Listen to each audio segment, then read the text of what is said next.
Ustaz yang ceramah tu pula tu sah ceramah. Tazkirah sebelum Jumaat dia terang. Ni tuan-tuan. Tengok ni ni.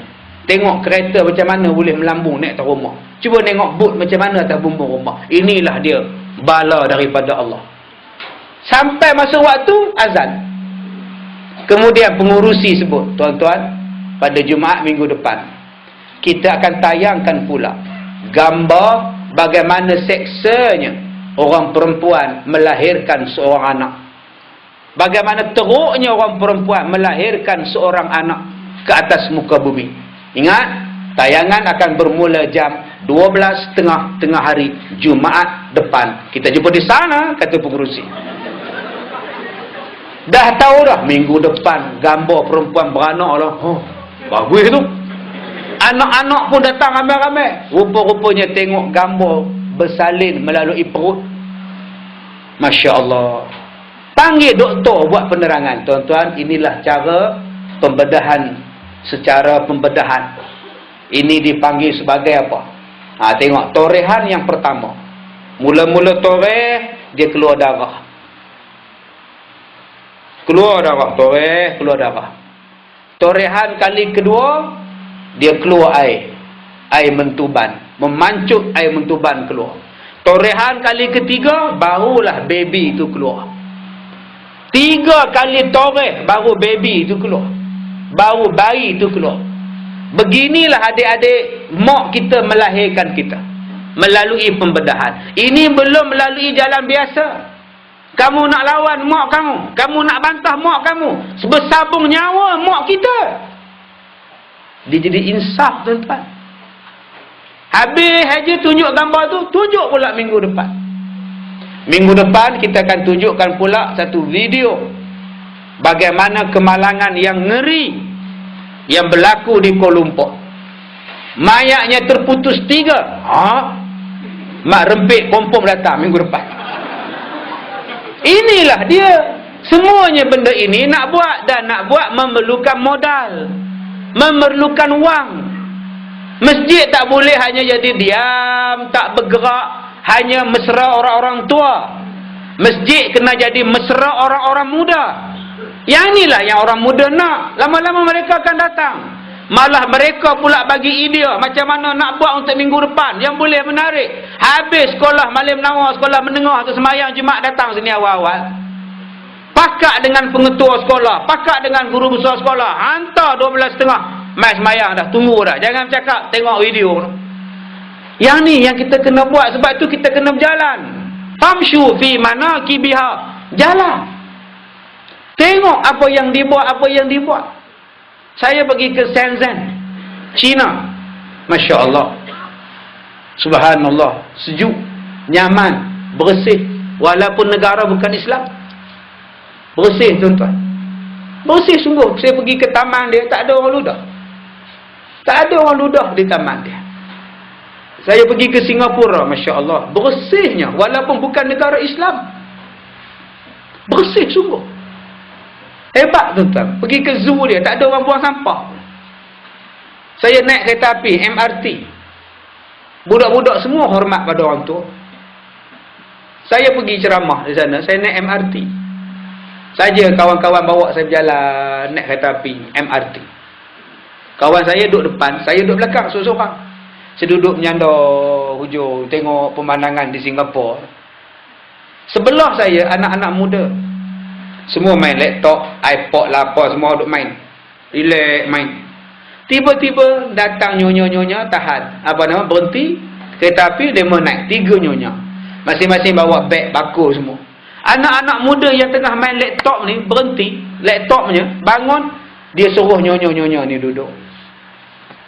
Saya tengok. Demo pun tengok saya. Orang mana ni kata dia. Tak ada hormat orang tua. Malu saya. Demo bangun hormat. Kita sekarang cuba tengok, tuan-tuan. Orang tua ke masjid, dia rempitnya orang tua tu. Mau terkejut sama Allah tu. Yang ni yang kita nak ubah. Sebab tu kita kena berjalan.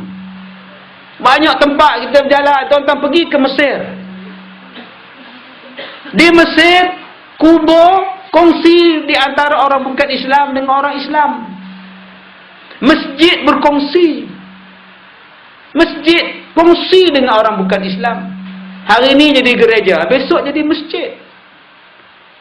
Oh, susah hati tuan-tuan keadaan di sana. Tapi kita di Malaysia, alhamdulillah, masjid kita hebat, surau kita hebat. Tapi sayang, kita tak imarahkan. Allah suruh kita berjalan supaya kita ubah masyarakat kita. Kita ubah masyarakat kita jadi masyarakat yang hebat. Dan yang ketiganya Allah Ta'ala sebut, wa kulu min rizqih, makanlah kamu daripada rezeki-rezeki yang dikurniakannya. Makanlah tuan-tuan, cuma jangan melampau. Jangan melampau. Allah Ta'ala sebut dalam Quran, kulu washrabu, makan dan minumlah kamu min rizqillah, daripada rezeki Allah. Allah kata dalam ayat yang lain, wala tusrifu, jangan melampau. Sarif, sarif itu maknanya sarif, sarafa maknanya melampau. Sebab tu nama sarif dul, melampau. Tamsin, kampung dusun, sarif. Dia yang betulnya syarif. Kalau tuan-tuan panggil nama, hey sarif, melampau lah dia. Dia kena sebut syarif, baru betul. Rezeki yang Allah bagi pada kita ni banyak. Banyak. Tapi Allah pesan. Allah pesan cari yang halal. Cari yang baik. Halalan tayyibah. Halal daripada segi hukum. Sekarang orang jual cicak tokek. Lari dah cicak kedenguk. Cicak tokek tak boleh jual. Tak ada faedah. Berhenti kerja cari cicak. Menong cicak tu kena kejar. Haram tuan-tuan. Berhentilah yang mana jual cicak tokek ni. Bohong je tuan-tuan. Tak adanya ubat AIDS. Menong cicak tu. Aku duduk atas pokok elok, kau mau kejar aku. Dia suruh cari rezeki yang halal.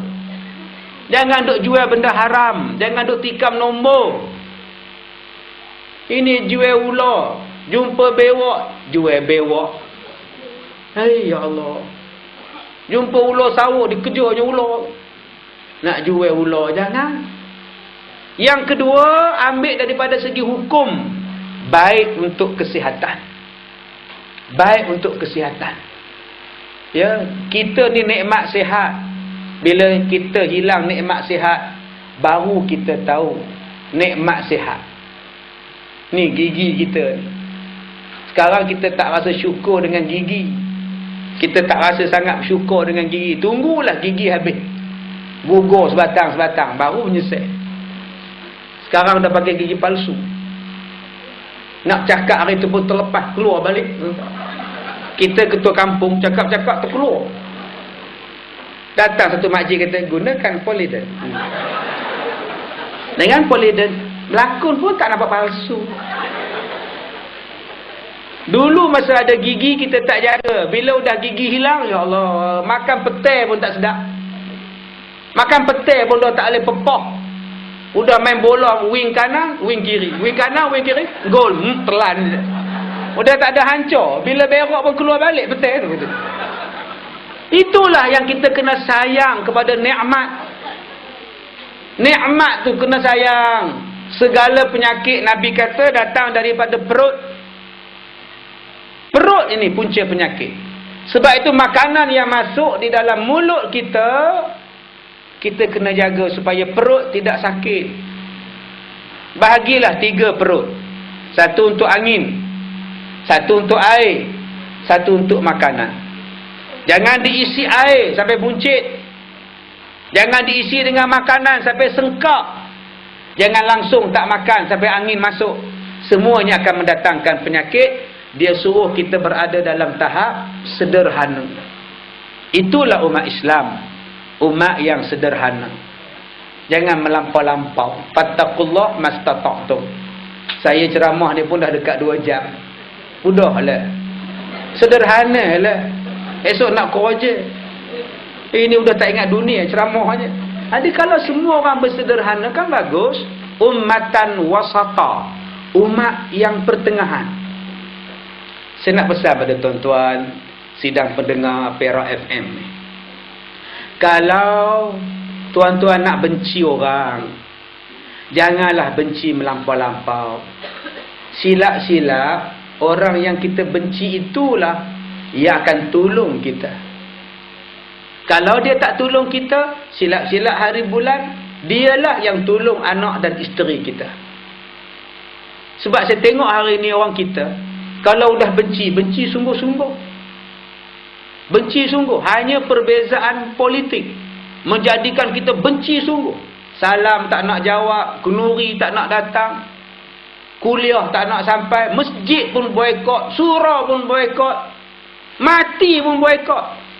Kita kena ingat, sebenci-benci kita pada orang Islam, dialah yang akan mandi mayat kita, dia yang akan semayang mayat kita, silap-silap dia yang ngorek kubur kita, silap-silap hari bulan dia yang ngusung kita.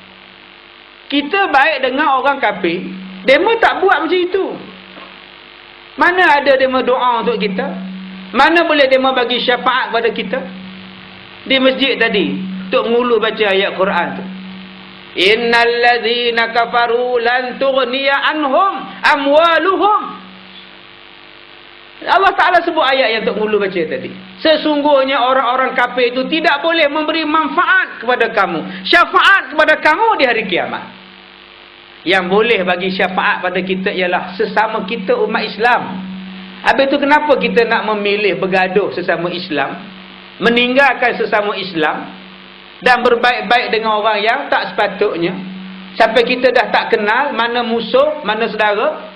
Muhammadur Rasulullah wallazina ma'ahu asyidda'u 'alal kuffar ruhama'u bainahum. Muhammad itu pesuruh Allah.